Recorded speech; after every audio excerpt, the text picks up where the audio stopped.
This is another tutorial based on a prop that I made before last Halloween. A fusion of a few different dolls and some original sculpting. So let's get to the tutorial.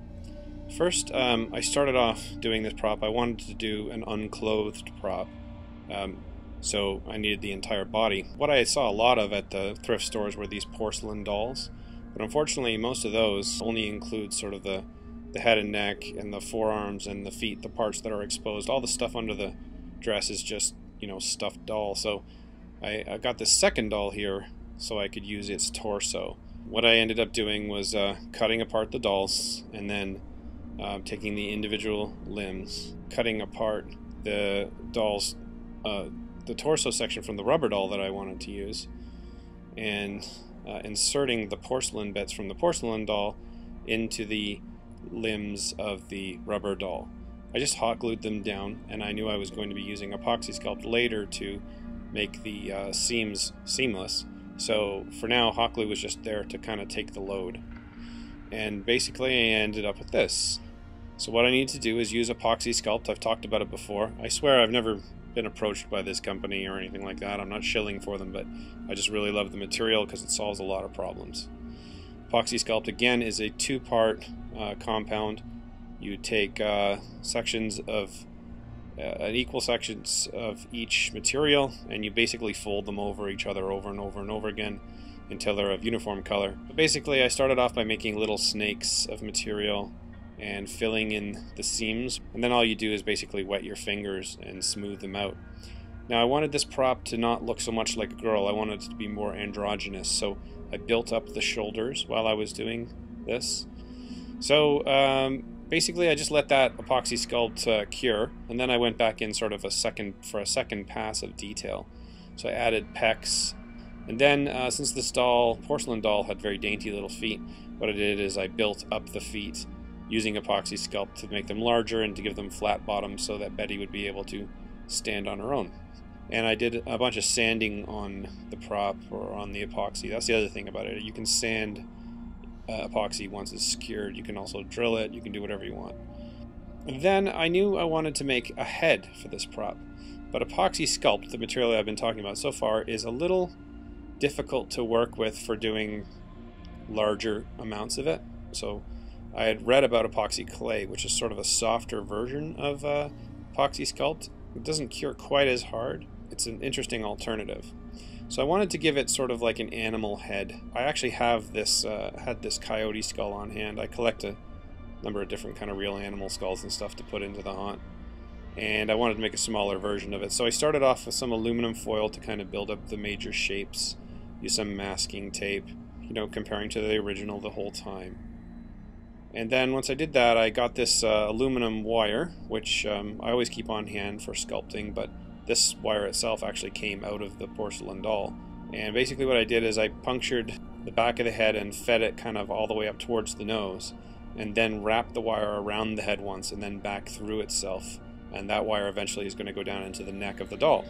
I started to build using the epoxy clay, just pressing the soft material down in little discs all over the armature that I've created, not worrying so much about detail at first.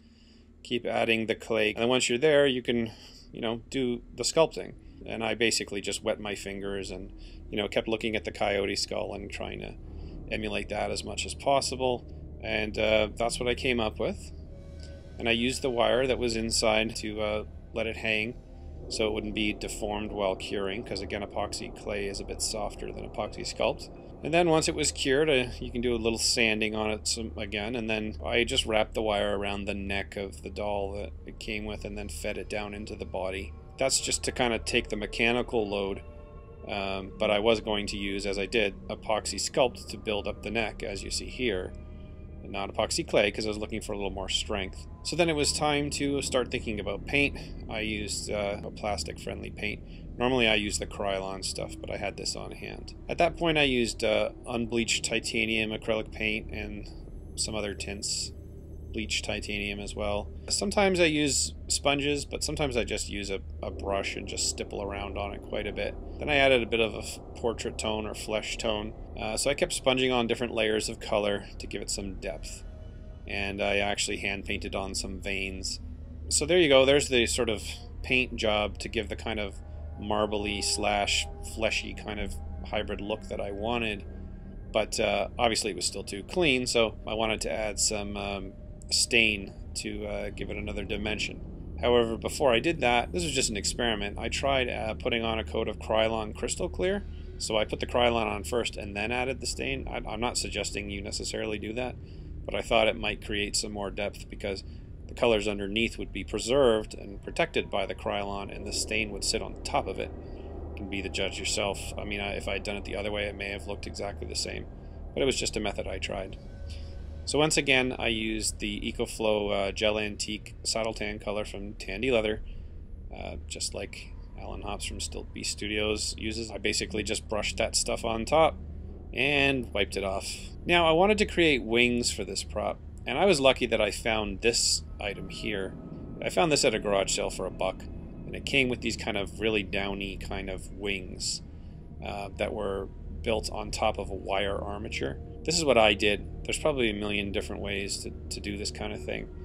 But what I did is I got some craft feathers and a glue gun. What I did was peel back some of the feathers that were on that those downy feathers that were on that wire. You can just kind of see a bit of the mesh in there. And then what I would do is just lay a bead of hot glue down on that wire armature and then put a feather stalk on top of it. I kept doing that over and over again. Once I had a few of them, I just kind of welded them all together kind of with a pool of hot glue. And then just, you know, laid down the downy feathers that had originally been in place there on top of that hot glue before it cooled down completely. And I ended up being able to sort of extend those wings. So to make the color more uniform, I just took some gray primer paint and just kind of, you know, lightly dosed the entire thing with it. Now remember before when I said epoxy sculpt that you could sand it or you could drill into it? Well, in the back of the neck, which if you remember was epoxy sculpt, I just put a little screw in there, and that was basically so I could hang the wings on there. And I decided sort of at the last minute that I wanted to put some teeth onto Betty. So I got these sort of replica resin claws from Tandy Leather, and I also just found these cheap little things at the dollar store. I don't even know what these are used for. I guess just beads. I took the white ones out of the package and clipped them off at different lengths using just like a little wire cutter thingy, and just hot glued them in place. Same for the claws. I think I dirtied them up with a little leather stain as well. Took some more stain, very much watered down, and kind of applied it heavily into areas so it would drip down the prop, just in 2 or 3 different places. And then I believe before I was finished, I just, you know, protected the entire thing with another spray of Krylon Crystal Clear. So anyways, once assembled, this is Betty, the nude coyote skulled satanic statue.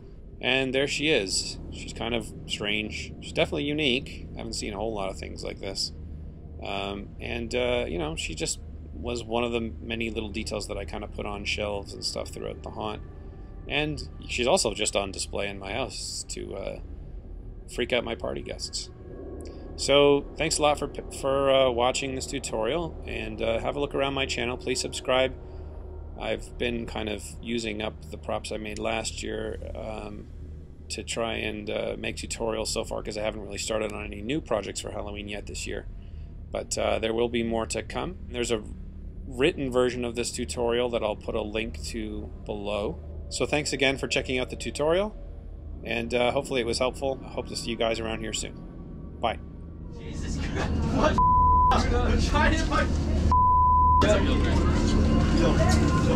Yo, watch this shit. Watch this girl. Watch her.